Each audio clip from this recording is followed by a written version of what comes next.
Bueno, bienvenido. Vamos al segundo vídeo de la justificación solamente por fe del estudio de la doctrina de la gracia. Esto es la Escuela Bíblica de la Iglesia Betania de Guadalajara, en España, y estamos en la sección de los estudios. Así que vamos con este estudio de la doctrina de la gracia y vamos a hacer el segundo vídeo relacionado con la justicia solamente por fe.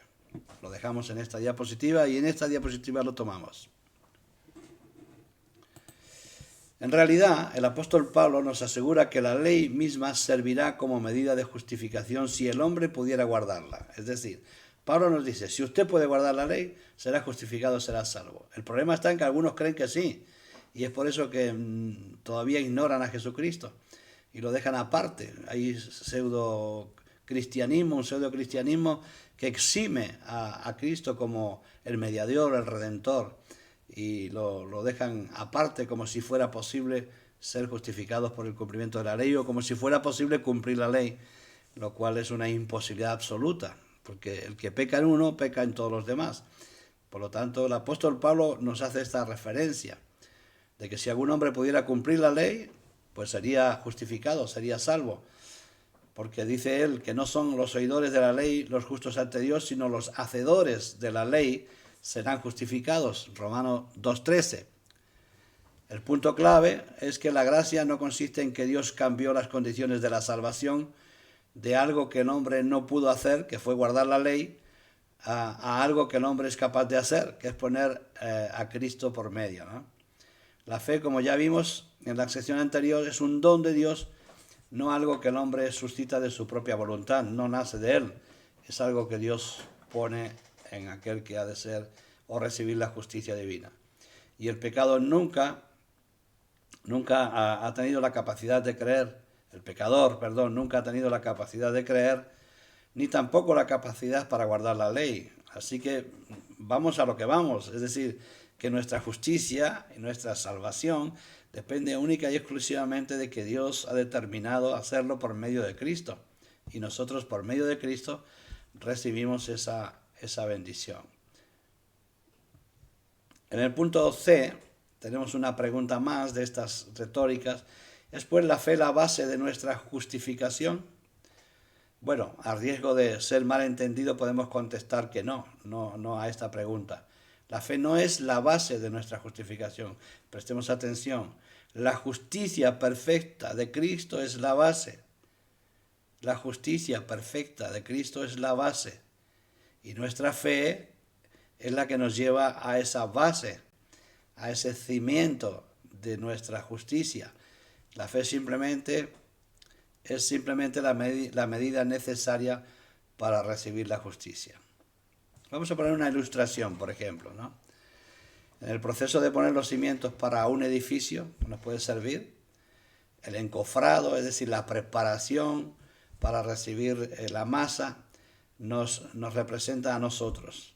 El cemento representa la justicia perfecta de Cristo que va a crear la base. El conducto representa la fe por la cual el cemento se derrama en el encofrado. El encofrado antes de recibir el cemento está vacío. Nosotros antes de recibir la base estamos vacíos. Entonces, igualmente nosotros antes de aceptar a Cristo estábamos vacíos de toda justicia. No teníamos nada, pero Dios instaló el conducto, es decir, la fe. Por medio de la fe, Dios derramó en nosotros, entre comillas, el cemento, es decir, la esencia, la justicia perfecta de Cristo. Y eso forma la base sólida sobre la cual construimos la casa de nuestra vida. Cuando decimos que la fe es la base, podríamos pensar que nosotros teníamos la fe, pero no, la fe es el conducto que nos proporciona la justificación por medio de la sangre de Cristo, ¿no?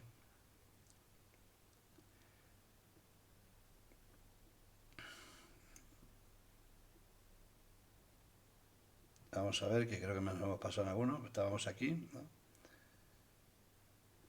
Este es el segundo, aquí. Vamos a este. Tenemos que distinguir la diferencia entre la justificación y la santificación, que aquí es donde radica el problema de la mayoría de los creyentes. La santificación es como la construcción de la casa después de haber puesto los fundamentos.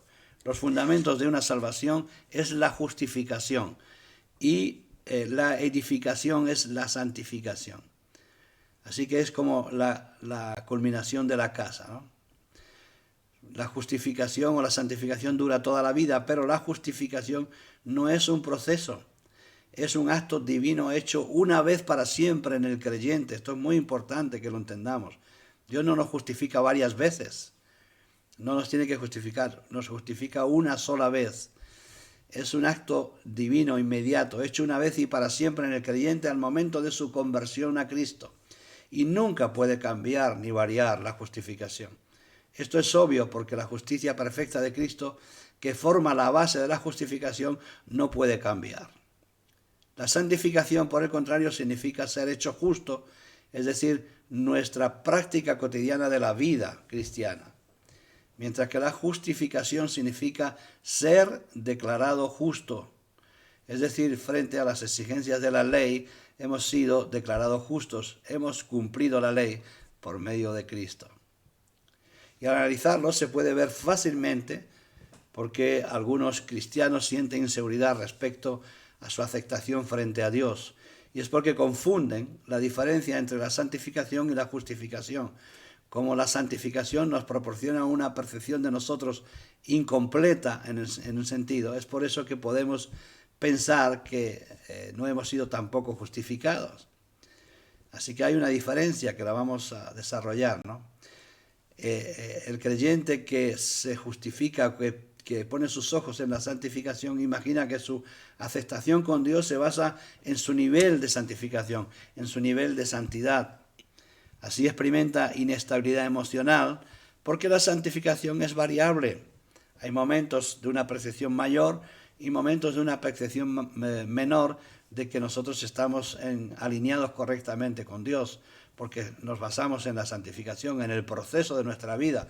Hay momentos álgidos, hay momentos deprimidos, vivimos en un proceso de edificación donde a veces parece que no hemos avanzado nada, y esa inestabilidad emocional nos hace confundir una realidad, que es que hemos sido justificados, los cimientos han sido puestos y Dios acabará la obra que ha empezado en nosotros.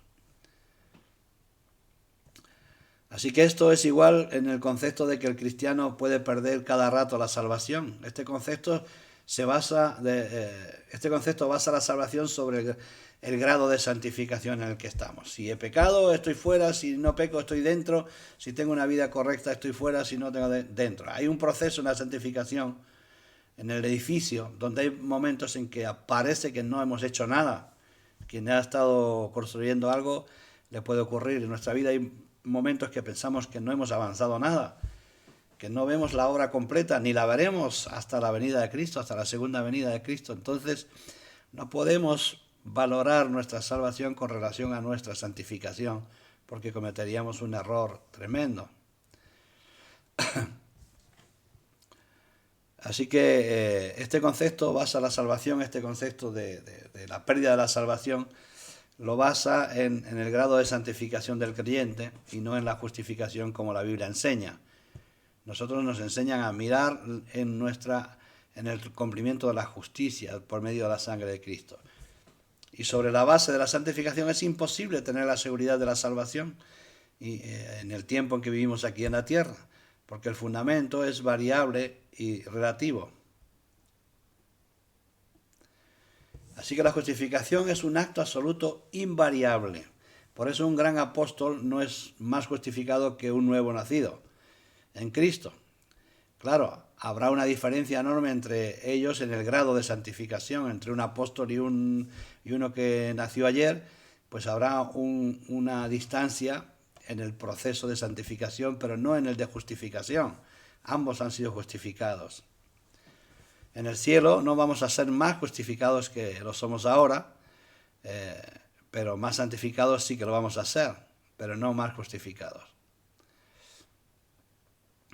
Todo el capítulo 4, hablando de este tema de Romanos, fue escrito para ilustrar cómo la justicia perfecta de Cristo es contada entre nosotros. Pablo usa a Abraham para esta ilustración. Abraham vivió más de 400 años antes de la ley de Moisés. no tenía la ley de Dios escrita, lo único que tenía era fe. Él no tenía ley, tenía fe. Y la fe le fue contada por justicia. Dice que Pablo dice, creyó Abraham a Dios y le fue contado por justicia. Romanos 4:3. Eso quiere decir que la fe fue contada en lugar de la justicia, solamente que la fe era el medio que Dios usó para justificarle. Es decir, Dios proporcionó fe a Abraham y le fue contada por justicia. La palabra que se usa aquí de por es usada, es una palabra difícil de traducirse a ver en griego, ¿no? Su sentido es de vista de, no significa que Dios aceptó su fe como base de la justicia, sino como medio para recibir la justicia. No fue la fe, sino el medio que Dios proporcionó a Abraham para recibir la justicia fue la fe. Lo mismo que nos ocurre a nosotros. No es la fe la que nos proporciona la justicia, sino que es el medio que Dios usa para darnos la justicia a nosotros, esa justicia que Dios ha cumplido. Y vamos al punto D y la otra pregunta. ¿Para quiénes está reservada la justificación por la fe? Y Romanos 8:30 nos da la respuesta. Y a los que predestinó, a estos también llamó, y a los que llamó a estos también justificó, y a los que justificó a estos también glorificó. Es una correlativa bendición lo que nos proporciona el apóstol Pablo aquí, una enseñanza tremenda. La justificación por la fe está reservada para los predestinados, a los que Dios escogió para la salvación antes de la fundación del mundo. La glorificación de esto es inevitable. Es inevitable. Hay preguntas que se suscitan aquí ante esta gran verdad de la predestinación. Y es evidente que el mensaje del Evangelio es para todos, y todos los que abran su corazón para Dios entrarán en esa predestinación, en ese grupo. Y lo demás quizás no lo entendamos, pero tampoco tenemos por qué entender todo, ya que Dios tiene cosas ocultas que no va a revelar. Pero lo que sí nos dice aquí es que aquellos que predestinó serán llamados, y los que llamados serán también justificados, y a los que ha justificado estos serán también glorificados, y no hay ninguna posibilidad de que ese proceso se interrumpan los creyentes. No obstante, tenemos que tener cuidado con las enseñanzas, porque tampoco esto nos da licencia para hacer cualquier cosa, sino que por el contrario hay muchas otras bendiciones para recibir que podemos perder si no estamos atentos en las verdades bíblicas. Hay otra pregunta. La pregunta es una pregunta también retórica, y que el apóstol contesta. ¿Es posible que un creyente pierda la justificación? Cuando hablamos de la salvación hablamos mal. Pierda la justificación. Y entonces el apóstol Pablo responde en Romanos 8:33, ¿quién acusará a los escogidos de Dios? Porque ese es el problema, que el diablo nos acuse y que sea verdad la acusación del diablo. Pero puesto que nuestra justicia se ha cumplido en Cristo, ninguna acusación que el diablo nos proporcione respecto a la ley será verdad, serán mentiras, porque Él nos ha considerado justos. Entonces, ¿quién acusará a los escogidos de Dios? ¿Quién es el que justifica? Es la pregunta. Evidentemente Dios justifica, pues nadie puede acusarnos de nada. Aunque tengan razón en nuestras faltas, no en nuestra santificación pueden ponernos un pero no en nuestra justificación. Dios no acepta acusaciones de pecado en contra de su pueblo. Él juzga a su pueblo y dirige a su pueblo y trata a su pueblo, pero no acepta ninguna acusación externa, porque su pueblo es un pueblo escogido y es al mismo tiempo escogido justificado. ¿Por qué no nos pueden acusar? Porque Cristo les ha prestado su justicia. Cristo nos ha prestado su justicia, y la justicia perfecta de Cristo no cambia jamás. Si se pudiera perder la justificación, tendría que ser por otra causa, pero no por ser pecador. Pablo dice claramente que Dios no acepta acusaciones del pecado en contra de sus elegidos. Pablo nunca dijo que los cristianos no tienen pecado,